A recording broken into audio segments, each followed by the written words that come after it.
and welcome to another episode of Creative Secrets. This one will be about the premise. I'm James Hudnall, and you can check out my website in the links below.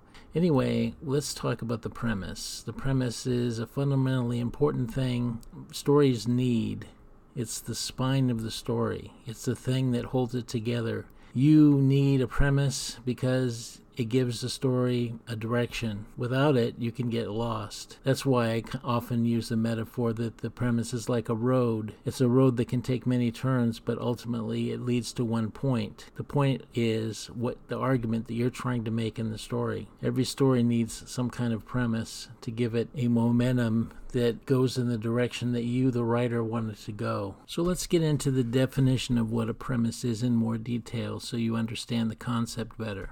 A premise is an argument the story makes, but it's never necessarily stated in the story itself. The story is your argument. So by the time that the person is done reading your story or experiencing it, they should know what the premise was, even though it may not hit them over the head. It should be clear that there's a point to the whole thing. A story without a point is what they call a shaggy dog story, and it's something that you want to avoid at all costs. What a premise does is it gives your story a meaning and a direction so that you know exactly where you're going. It also helps you to eliminate what needs to be in the story and what doesn't need to be, because you need to focus on the essentials, not on any superfluous stuff that's not necessary. Everything should serve the purpose of the story in some way. It doesn't have to be obvious, but it should be there to help the story. Not to hurt it, not to delay it, not to slow it down. Those things you can do without being wasteful. When I say this premise is an argument, more than that. It's about change. It's about how the character changes from point A to point B, because that is how you make the story relevant to the reader. The reader needs to see some kind of revelation or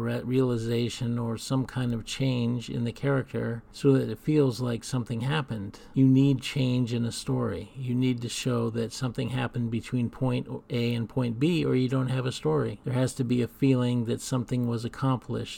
The premise itself doesn't give you that ending. The story does that, but the premise, as we will show in the examples that follow, it is a setup to the ending. So the ending needs some kind of payoff, and the premise is just telling us what point is it trying to make. So let's look at some examples. Wizard of Oz gives us a classic example of how this works.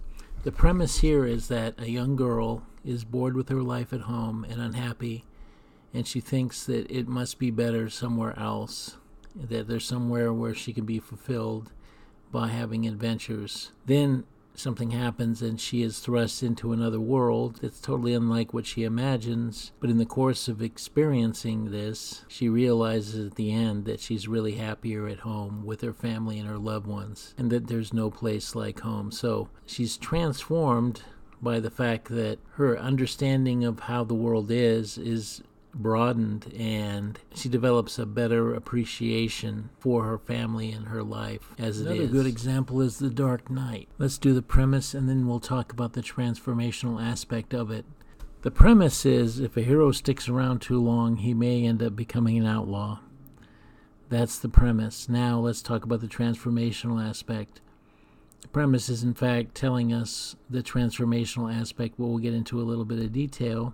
The story starts off with Batman as a hero. Then when the Joker comes on the scene and represents chaos, the Joker's actions end up making Batman into an outlaw in the eyes of the law. Even though Commissioner Gordon knows he isn't a criminal, Batman by necessity becomes an outlaw to take heat off of the actions that take place in the story, which I won't give away. But this is an example of how the premise can be used to show a transformation of a character from the beginning to the end. And it gives the story a sense of change that occurred. It's not just ending with Batman triumphing over a villain. There's actual consequences, and that's what sets it apart from a lot of superhero movies. It's not just a villain getting squashed by the hero, the end. A lot of movies end that way, not just superhero movies, but there has to be a consequence where there is an effective change in the characters, that there are results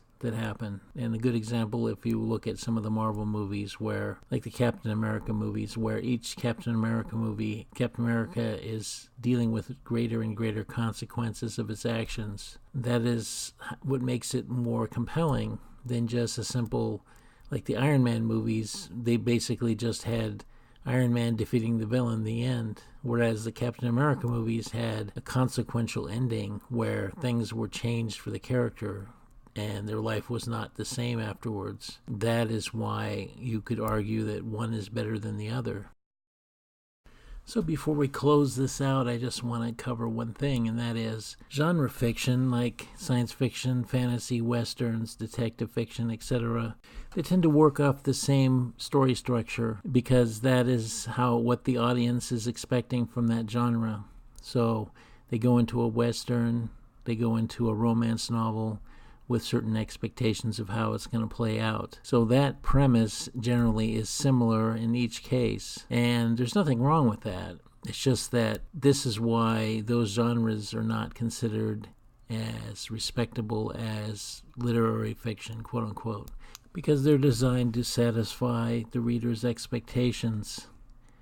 They're not out to make any profound statements. Of course, some writers do that. Some writers add profundity into the work, which is great, and that sets them apart from other writers. But just to understand that a premise can be the same thing over a genre, and it could also be enhanced with meaning. What I'm trying to teach is the distinction of making your stuff stand apart from the other stuff, and you can do that by giving thought to these tactics that I've discussed. In the next chapter, I'll be discussing another story theory that I think is really good, and it will help you just like the Kurt Vonnegut one did in episode 2. And please check out my Patreon and the book links below in the description. And please check out my new comic, Agenda, which is now only 13 days away from finishing its funding goal.